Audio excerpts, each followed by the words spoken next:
سبارت را دست کردن چک جنگی و تومار کردن چک آگیرین سبارت چک جنگی هر کسی که چک جنگی الدف هی تویات و ماوی دا یعنی به توی السروید ماوی ساله که دا اوی چکی بینتن را دست کتل ایکش بنگهت دست نشان کری بوه مرمه وزارت ناخو هماهنگیت گل وزارت پشمرگه و آسایش رابیه و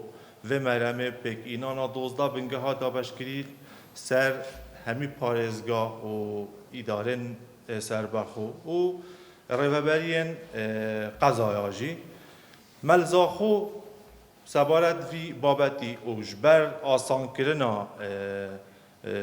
و کریاره ما یکی دو بنگه هد سنوری اداره سربخو یا زاخو دا بنگه هک دل زاخو بتن البارگاه روبریا پولیسین زاخو و بنگه هک جده القضا باتیفا بتل بارگاه بنگه پولیسین باتیفا که ده چک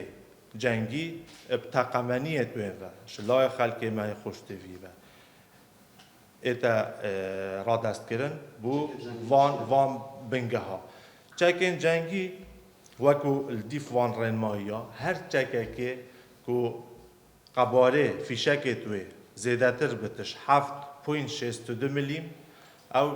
وکو کلاشینکوف و هاوشوه توی که قباره فیشک تویش 7.62 ملیم زیده تر بتن او چکت ایتا هجمارتن چک جنگی و تفیا به ایتا را دست کرنه